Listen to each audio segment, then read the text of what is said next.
आप देख रहे हैं BHPC न्यूज।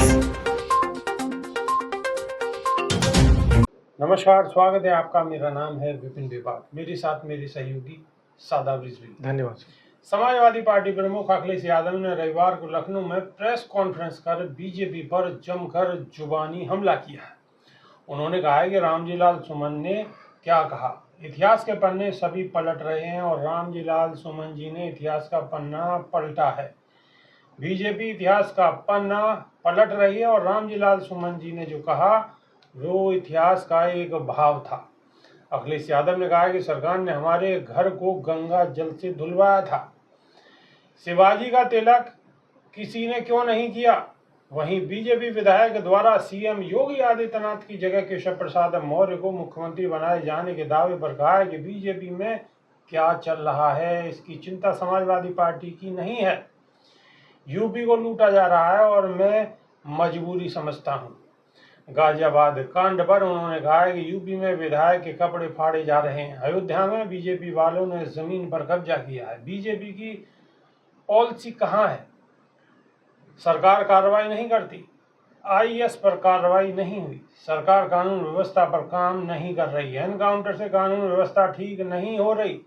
आज के दिन समाज में गैर बराबरी और बेरोजगारी है। उन्होंने कहा कि बीजेपी के नेता भू माफिया बन गए हैं।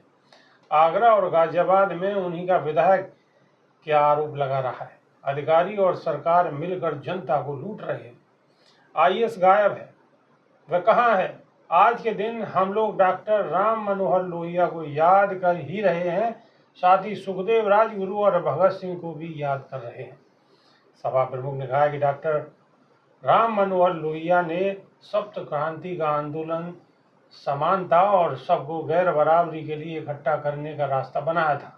भारतीय जनता पार्टी के नेता भूमाफिया बन चुके हैं। अयोध्या में सबसे ज्यादा जमीनों पर कब्जा भारतीय जनता पार्टी के नेताओं ने किया है। सरकार कानून व्यवस्था पर काम नहीं कर रही है। एनकाउंटर से कानून व्यवस्था नहीं ठीक होगी। सादाब रिजवी। अखिलेश यादव ने एक के बाद एक सीधे सीधे बहुत सारे सवालों की छड़ी लगा दी है।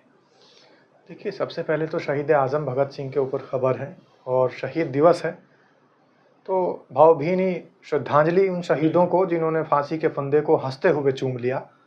लेकिन हमारे देश की आज की सत्ताधारी पार्टी उनके फांसी के फंदे पर भी राजनीति करती है।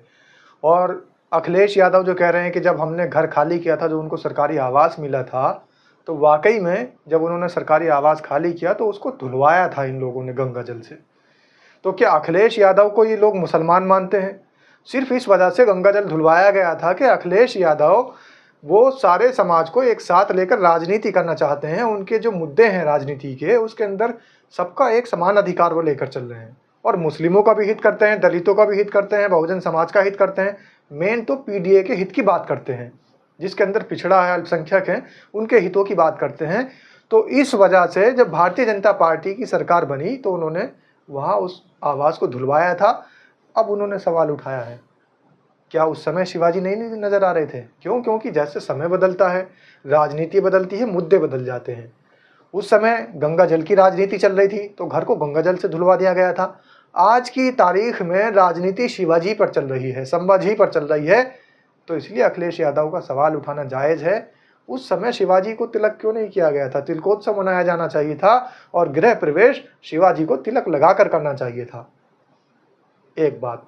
दूसरी बात यह है कि इस देश के अंदर जितने बुलडोजर चल रहे हैं, जब से भारतीय जनता पार्टी की उत्तर प्रदेश में सरकार है, खास तौर से उत्तर प्रदेश में जो बुलडोजर की कार्रवाई शुरू हुई और एक चर्चा का विषय बन गई, सब लोगों के बीच में कौतूहल का विषय बन गई कि जगह जगह बुलडोजर आएगा और भ्रष्टाचार को खत्म कर देगा। एनकाउंटर होने लग गए, गाड़ी पलटने लगी। जो अपराधियों को ले जाते थे उनकी गाड़ियां पलट जाती थी या फिर उनके एनकाउंटर हो जाते थे। तो इस तरीके का माहौल बनाया गया, लेकिन नतीजा क्या निकला? नतीजा बिल्कुल शून्य है। जितने बुलडोजर चले, जितने एनकाउंटर हुए, इतने एनकाउंटर और इतने बुलडोजर चलने के बाद तो उत्तर प्रदेश से माफियाओं का सफाया हो जाना चाहिए था, भ्रष्टाचार खत्म हो जाना चाहिए था। लोग अगर कहीं क्राइम करने के लिए सोचें, क्राइम की तरफ को नज़र उठाएं, तो तुरंत उनकी रूह कांप जानी चाहिए थी। लेकिन ये क्या हो रहा है? मामला तो बेबाक जी बिल्कुल उलट है। एनसीआरबी का डेटा ये बता रहा है कि पिछले समय की जो सरकार थी उन सरकारों के आंकड़े बिल्कुल फेल कर दिए हैं इस वक्त की मौजूदा सरकार ने, यानी योगी आदित्यनाथ की भारतीय जनता पार्टी की सरकार ने। क्राइम के मामले में, भ्रष्टाचार के मामले में, आपराधिक गतिविधियों के मामले में, माफिया राज के मामले में, गुंडाई के मामले में, महंगाई के मामले में, यहाँ तक के शिक्षा बेरोजगारी के मामले में हर तरीके से सरकार विफल हो चुकी है। तो वो बुलडोजर और एनकाउंटर जो हो रहे हैं उनका फायदा कहाँ नजर आ रहा है? जगह जगह आप देखिए, कोई पत्थर से, कोई हथियारों से अगर कुछ नहीं मिलता तो लाठी डंडों से ही पीटकर लोगों को मार दिया जा रहा है, बेगुनाहों की लिंचिंग की जा रही है। तो ऐसी घटनाएं खत्म हो जानी चाहिए थी। इसका मतलब साफ है कि बुलडोजर सिर्फ एक समुदाय विशेष को देखकर चलता है, एनकाउंटर सिर्फ मन मर्जी से किए जाते हैं। बिल्कुल साफ है और दूध की तरह धुला हुआ मामला है, दूध की तरह बिल्कुल साफ है कि एनकाउंटर और बुलडोजर ये इनकी सोची समझी साजिश है। ना तो ये गुंडों का सफाया कर पाए हैं, न क्राइम का सफाया कर पाए हैं, बल्कि ग्राफ एनसीआरबी के डेटा के तहत, सरकारी डाटा है, मेरा डाटा नहीं है, खुद भारतीय जनता पार्टी की सरकार है और इन सरकार का डाटा है, उसी डाटा में ग्राफ बढ़ता जा रहा है, घट नहीं रहा। तो बुलडोजर और जो एनकाउंटर है, इनकी जो राजनीति है वो सिर्फ और सिर्फ स्वार्थ की राजनीति है और एक टारगेट करने के लिए सुनियोजित तरीके से इनका इस्तेमाल किया जा रहा है। सुनियोजित तरीके से इनका इस्तेमाल किया जा रहा है।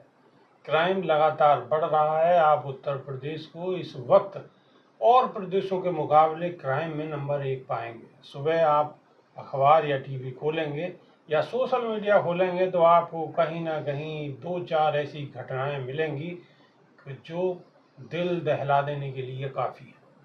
अगर सरकार कहती है कि कानून व्यवस्था बिल्कुल चुस्त दुरुस्त है तो फिर ये क्राइम क्यों हो रहे हैं?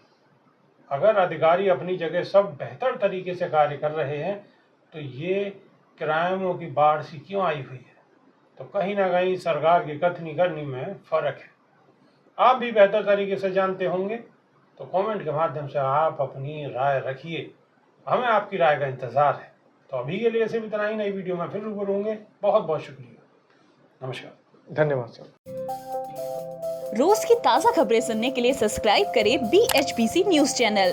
साथ ही रोज के नोटिफिकेशन जानने के लिए दबाएं बेल आइकन। साथ ही हमें अपनी राय देने के लिए हमारी वीडियो पर कमेंट करके बताएं और वीडियोस को लाइक और शेयर करना बिल्कुल ना भूलें।